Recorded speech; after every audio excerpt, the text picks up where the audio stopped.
Hello friends, welcome back to my YouTube channel. Last video में हमने बात किया था कि टॉट्स क्या होता है और उसके एसेंशियल्स क्या क्या होते हैं और टॉट्स कैसे कमिट किया जाता है। और आज के टॉपिक पे हम डिस्कस करने वाले हैं कि डिफेंसेस क्या क्या हो सकते हैं टॉट्स में। जितने भी प्रकार के जनरल डिफेंसेस होते हैं वो हम आज की वीडियो पे बात करेंगे उस टॉपिक पे। ओके, तो हम मतलब बेसिकली टॉट्स में जनरली 8 डिफेंसेस होते हैं टॉट्स में। ओके, जिसमें से एक होता है मिस्टेक्स। तो मिस्टेक को तो हम ऐसा कोई कंसिडर नहीं करते हैं एज आ डिफेंस, बट फिर भी वो भी एक है, उसको हम आगे कवर करेंगे। तो पहला जो हमारा डिफेंस होता है वो होता है voluntary non fit injuria. Voluntary non fit injuria का ये मतलब होता है कि आपने अपनी सहमति दी जिसके कारण आपको कोई भी हानि या कोई भी नुकसान हुआ है, उसमें आप जा करके कंपनसेशन नहीं मांग सकते। ओके, एग्जांपल ले लेते हैं। आप क्रिकेट स्टेडियम में मैच देखने गए, आपको पता है कि आपको बॉल लग जाएगी। मैच देखने के दौरान बॉल आई, आपको चोट लग गई, आपको इंजरी हो गई, आपका कुछ भी इंजरी हो गई, आपको सर वर फूट गया या फिर चेहरे पे चोट वोट आ गई, आप उसका लेकिन कंपनसेशन नहीं मांग सकते जा करके। रीज़न ये है कि आपको पहले से पता था कि बॉल लग सकती है और लगी बॉल, आपने खुद से अपनी सहमति से आप गए थे, तो आप उसका कंपनसेशन नहीं मांग सकते। ओके, दूसरा एक अच्छा एग्जांपल ले सकते हैं कि हम लोग जैसे जंगल सफारी जाते हैं। जंगल सफारी हम जाते हैं शेर वगैरह देखने, जंगली जानवरों को देखने। तो वहाँ पे हमसे एक कंसेंट फॉर्म फिल कराया जाता है जिसमें हमारा नाम, हमारा पता, हमारे बारे में हमारी जो भी जानकारी होती है, पर्सनल इन्फॉर्मेशन, वो ली जाती है और हमसे वहाँ पे सिग्नेचर कराया जाता है। और उसमें लिखा होता है कि अगर अंदर किसी भी प्रकार का हमला हो या फिर कुछ भी हो अंदर जंगल में सफारी के दौरान, तो उसकी जिम्मेदारी हमारी स्वयं की होगी और जो फॉरेस्ट डिपार्टमेंट है या फिर जो भी हैं उनकी कोई रिस्पॉन्सिबिलिटी नहीं होगी। तो हमने यहाँ पर खुद से कंसेंट दिया उनको कि हाँ ओके, तो इसमें हम कभी भी हमको कंपनसेशन नहीं मिल सकता है। तो ये एक पहला डिफेंस होता है voluntary non fit injuria. Second जो डिफेंस है यहाँ पर वो ये है कि प्लेंटिव द रॉन्ग डूअर, मतलब जिसे चोट पहुंची है, जो पीड़ित है, वो ही गलत करने वाला है या उसने ही कुछ गलती करी है। तो देखिए, एक कॉमन सा प्रिंसिपल होता है, कॉमन सा लॉ है जिसमें हम ये एक्सपेक्ट करते हैं कि जो कंप्लेन करने आया है, जिसने जो केस फाइल करने आया है, वो निर्दोष है, वो आया है अपने क्लीन हैंड्स के साथ। ठीक है, तो अगर यहाँ पर जो डिफेंडर है वो ये प्रूफ कर सके कि जो प्लेंटिफ है उसने ही कुछ गलती की है, तो ये एक बहुत अच्छा डिफेंस माना जाता है टॉर्ट्स में। Okay, plaintiff the wrong doer जो डिफेंस है उसका एक बहुत ही अच्छा एग्जांपल है। वो ये है कि ऐसा समझते हैं इसको कि आप अपने घर पे बैठे हैं, आपके घर के सामने से कोई निकला और उसने आपके पेट को, आप मान के चलिए आपने एक पेट डॉग रखा है, उसने आपके पेट को पत्थर से मारा, उसे टीज़ किया, उसे चिढ़ाया और वो चिढ़ के गुस्से में आकर के आपका पेट जा कर के उसको काट दिया। तो इसमें वो ये डिफेंस नहीं ले सकता कि मतलब सामने वाले से कंपनसेशन की मांग नहीं कर सकता आपसे कि आपके कुत्ते ने मुझे काटा है, मेरी दवाई का खर्चा दो, ऐसा वैसा, क्योंकि यहाँ पर जो पीड़ित है, जो प्लेंटिव है, वही रॉन्ग डूअर है, वही गलत करने वाला है, उसे कुत्ते ने काटा है उसकी गलती की वजह से। अगला जो डिफेंस है वो है इनएविटेबल एक्सीडेंट का। इनएविटेबल का मतलब होता है कि जो चीज़ टाली ना जा सके बेसिकली। तो अगर कोई एक्सीडेंट ऐसा हो गया जो टाला ना जा सके, उसके कारण अगर कोई भी नुकसान होता है तो उसका कोई कंपनसेशन नहीं मिलेगा। ओके, ये बहुत ही अच्छा डिफेंस होता है। इनएविटेबल एक्सीडेंट के भी लेकिन दो एसेंशियल्स हैं। इसका एक एसेंशियल ये है कि जो भी इवेंट हुआ है वो कोई नेचुरल डिज़ास्टर हुआ है या फिर कोई ऐसा इवेंट हुआ है जिसके बारे में पता ना हो, मतलब कोई भी ऐसा इवेंट जिसके बारे में मतलब हम जानते नहीं है कि वो इवेंट होने वाला है। एक बहुत ही अच्छा एग्जांपल है इनएविटेबल एक्सीडेंट का, और वो ये है कि मान के चलिए ए और बी दो मित्र हैं, आपस में झगड़ा कर रहे हैं। सी उनका तीसरा मित्र है, सी चाहता है कि लड़ाई रुक जाए, वो लड़ाई रोकने के लिए गया और उसने किसी और को इंजर्ड कर दिया, जैसे डी को, फॉर एग्जांपल उसने डी को इंजर्ड कर दिया। तो डी यहाँ पर आकर के ये कंपनसेशन नहीं मांग सकता कि सी ने मुझे चोट पहुँचाई है या मुझे उसकी वजह से हानि हुई है, क्योंकि सी ने यहाँ पर जानबूझ के कुछ भी नहीं किया, उसको नहीं पता था कि डी इंजर्ड हो जाएगा, पहला। दूसरा चीज़ ये कि सी ने पूरी सावधानी बरती थी, क्योंकि वो तो झगड़ा रोकने के लिए जा रहा था, किसी को इंजरी पहुंचाने जा नहीं रहा था, वो कुछ और करने जा रहा था और हो कुछ और गया। तो ये एक बहुत अच्छा एग्जांपल हो गया इनएविटेबल एक्सीडेंट का। ओके, अब हम आगे बढ़ते हैं। अगला जो हमारा डिफेंस है वो है एक्ट ऑफ गॉड का। एक्ट ऑफ गॉड का मतलब होता है बेसिकली कि कोई भी ऐसा नेचुरल इवेंट या फिर कुछ भी ऐसा हो गया है जिसके कारण लोगों को नुकसान हो गई। फॉर एग्जांपल बाढ़ आ गई या कुछ भी हो गया, ठीक है, बाढ़ आ गई, पहाड़ पहाड़ के ऊपर से पत्थर नीचे गिर गए, तूफान आ गया, सुनामी आ गई, कोई भी ऐसा एक्ट। ओके, तो इसके जो दो बेसिक एसेंशियल्स होते हैं एक्ट ऑफ गॉड के, वो ये हैं कि कोई भी नेचुरल इवेंट हो गया है जो कि देखा नहीं जा सकता था, जो कि रोका नहीं जा सकता था, पहला। और दूसरा इवेंट ये कि रोकने के बावजूद वो हो गया है।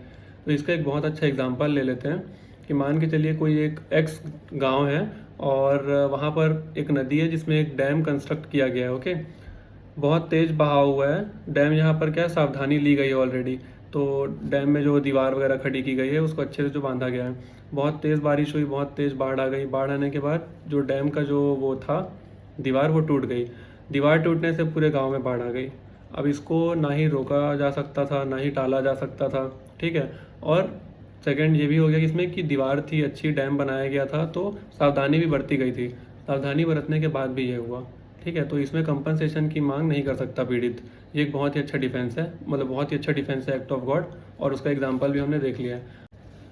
अब जो अगला डिफेंस है हमारा वो है प्राइवेट डिफेंस। प्राइवेट डिफेंस में होता ये है कि आप किसी भी प्रकार के दबाव में हैं, या आपको किसी ने धमकी दी है, या आपको ऐसा लगा कि सामने वाला हमको चोट पहुंचा सकता है, तो उसमें आपने डिफेंड किया खुद को, और सामने वाले को इंजरी हो गई। इसका मतलब है कि खुद को बचाने के लिए अगर आपने सामने वाले को गलती से चोट पहुंचा दी तो आप यहाँ पर प्राइवेट डिफेंस ले सकते हैं, ठीक है। प्राइवेट डिफेंस के भी कुछ एसेंशियल्स होते हैं, जैसे आपके ऊपर दबाव बनाए किसी प्रकार का, आपको धमकाया जा रहा है, या फिर आपको चोट पहुंचाने की कोशिश की जा रही है, या फिर आपके साथ कुछ भी गलत हो रहा है, जिसको रोकने के लिए, खुद को बचाने के लिए आपने डिफेंस लिया। इसका एक अच्छा हम एग्जांपल ले सकते हैं कि ए बी दो लोग हॉकी खेल रहे हैं। ए हॉकी लेकर के बी की तरफ दौड़ा, बी को लगा कि वो मुझे मार देगा, बी ने हॉकी स्टिक छुड़ाई, और इसी दौरान ए को गलती से चोट लग गया, या फिर खुद को बचाने के लिए बी ने ए को मार दिया हॉकी स्टिक से। ए ने यहाँ पर बी के खिलाफ केस दर्ज कर दिया कि मुझे चोट लग गई है, मुझे बी ने मारा है।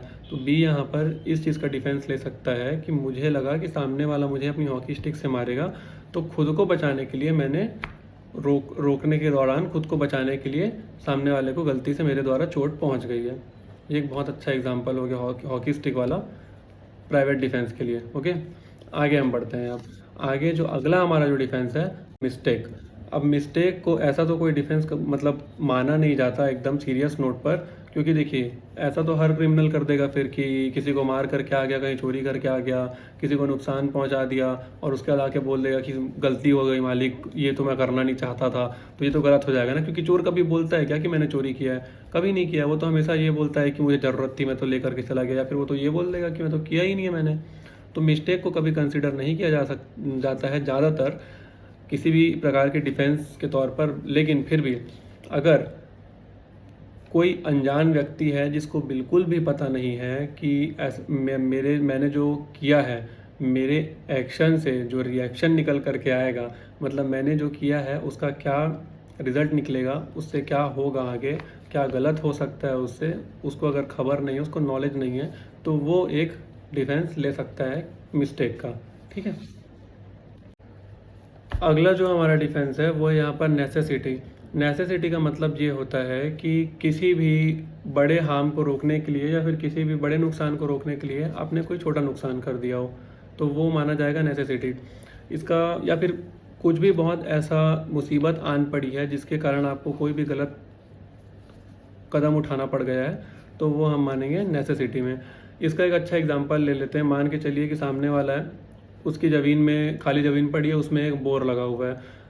आपके घर, उसके जस्ट सामने आपके घर में आग लग गई, आपके घर में पानी नहीं आ रहा है। अब आग रोकने के लिए आपने सामने वाले से बिना पूछे उसकी ज़मीन में आप घुस गए और उसका पंप चालू किया और वहाँ से आपने पानी निकालना शुरू कर दिया, ठीक है।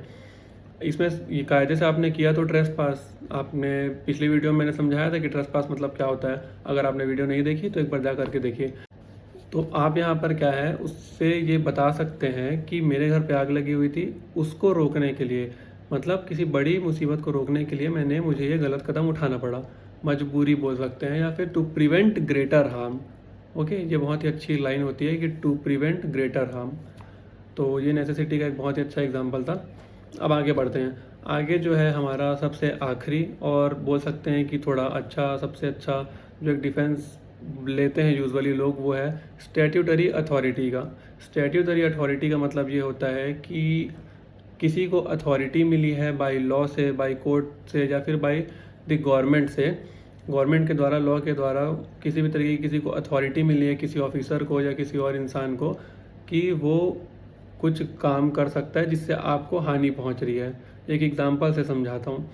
मान के चलिए ए का घर है शहर के थोड़े बाहर, अब वहाँ से एक रेलवे लाइन निकलने वाली है, ठीक है। वहाँ पे दिन भर गड्ढा खोदा जा रहा है रेलवे ट्रैक बिछाने के लिए, रेलवे निकलनी है, तो जाहिर सी बात है बहुत सारे काम होंगे, बहुत सा कंस्ट्रक्शन होगा, स्टेशंस वगैरह बनेंगे आसपास, तो उसको क्या है, बहुत ज़्यादा तकलीफ़ हो रही है। उसके घर में दिन भर आवाज़ें आती रहती है, वो ना पढ़ पाता है ना आराम से रह पाता है। तो अब अगर वहाँ पे वो केस करने जाएगा कि मुझे बहुत ज़्यादा दिक्कत हो रही है, मेरी प्रॉब्लम को समझा जाए, मुझे कंपनसेशन चाहिए, या तो मुझे कहीं और घर दो या तो कुछ और करो, तो यहाँ पे जो वहाँ काम करने वाले हैं या फिर जो भी है ऑफिसर जो ये सब काम देख रहा है, वो यहाँ डिफेंस ले सकता है स्टैट्यूटरी अथॉरिटी का, कि उसको ये अथॉरिटी है कि वो रेलवे लाइन बिछाने के लिए काम कर सकता है, उसके द्वारा अगर आसपास को कोई भी दिक्कतें आ रही है, इसमें उसका कोई भी दोष नहीं है। तो ये जो जनरल डिफेंसेस का आज लास्ट डिफेंसेस हमने अभी ये पढ़ा, जो कि स्टैट्यूटरी अथॉरिटी था।